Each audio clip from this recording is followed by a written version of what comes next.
8টা Ballon deer, 6টা golden boot, বিশ্বমঞ্চে সর্বোচ্চ tournament সেরা খেলোয়াড় অ্যাওয়ার্ড, মহাদেশীয় শ্রেষ্ঠত্বের আসরে একমাত্র ফুটবলার হিসেবে 3বার নির্বাচিত হয়েছেন টুর্নামেন্ট সেরা।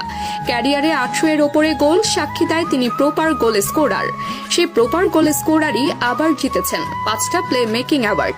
ইতিহাসের এমন অর্জন আর কারই বা আছে? প্রায় 100 বছরের ফুটবল ইতিহাস A404 করলেও এমন অর্জন আর কারোই পাওয়া যাবে না। তবুও ফুটবল জাদুকরের শ্রেষ্ঠত্ব আটকিয়ে রাখা হয়েছিল একটা সোনার ট্রফির মানদণ্ডে। সোনার পিন্ডিটা ছাড়া রোজারিও সোনা ছেলেটার শ্রেষ্ঠত্বকে স্বীকার করে নেওয়া নাকি মানা? বিশ্বকাপ ছাড়া তাকে জাতে তোলাই যাবে না। যতবার মাঠে শৈল্পিক ফুটবলের পসরা সাজিয়েছে, নিজের শ্রেষ্ঠত্বের প্রমাণ দিয়েছে, ততবারই নিন্দুকরা প্রশ্ন ছুড়েছেন, তোমার তো বিশ্বকাপ নেই তো তুমি শূন্য, তুমি জাতীয় দলের নও, তুমি ক্লাব তারকা। কিন্তু শেষ পর্যন্ত কাতারে এসে সেই কাঙ্ক্ষিত সোনার ট্রফিটাও জিতেছেন, নিজের শ্রেষ্ঠত্বের জানান দিয়েছেন। আর এবার আসছে অফিসিয়াল ঘোষণা, লিওনেল মেসি ফুটবলের মহারাজা। কেননা ইতিহাসে দ্বিতীয় এবং শতকের একমাত্র ফুটবলার হিসেবে সুপার ব্যালন ডিয়ার জিততে চলেছেন লিওনেল মেসি।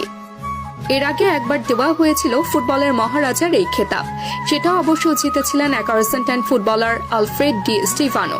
অবশ্য রিয়াল মাদ্রিদের হয়ে অসামান্য সব কীর্তি করার জন্য এই অ্যাওয়ার্ড জিতেছিলেন তিনি। কেননা লস ব্ল্যাঙ্কোসদের হয়ে রচনা অসামান্য কাব্য, জিতেছিলেন 5টা ইউরোপিয়ান কাপ। তাছাড়া তার নামের পাশে ছিল আরো অনেক অর্জন। আর ডি স্টিফানোর পরে দ্বিতীয় ফুটবলার হিসেবে এই অ্যাওয়ার্ড জিতে চলেছেন আর্জেন্টাইন ক্যাপ্টেন লিওনেল মেসি। চূড়ান্ত করা হয়েছে দিনক্ষণ, সবকিছু ঠিকঠাক থাকলে 2029 সালে দেওয়া হবে এই অ্যাওয়ার্ড। যদিও বর্তমানের ইন্টার মায়ামির ক্যাপ্টেনের প্রতিযোগী হিসেবে থাকবেন তার চির প্রতিদ্বন্দ্বী ক্রিস্টিয়ানো রোনালদো, কিন্তু শেষ পর্যন্ত লিওনেল মেসি জাতীয় দলের জার্সিতে বিশ্বকাপ জয়ের কারণে এগিয়ে থাকবেন এই মহাতারকা। তাই নেটিজেনদের মতে সব তর্ক বিতর্কের অবসান করে আগামী 2029 সালে মেসির হাতে উঠতে চলেছে এই অ্যাওয়ার্ড। আর শেষ পর্যন্ত যদি নেটিজেনদের অনুমান ঠিক হয় আর জাদুকর জিতে যান, তবে লিওনেল মেসি, রোনালদো, নেইমার কিংবা আরও যারা আছেন সবাইকে ছাপিয়ে হয়ে যাবেন ফুটবলের মহারাজা। মেসির শ্রেষ্ঠত্ব নিয়ে থাকবে না আর কোনো বিতর্ক।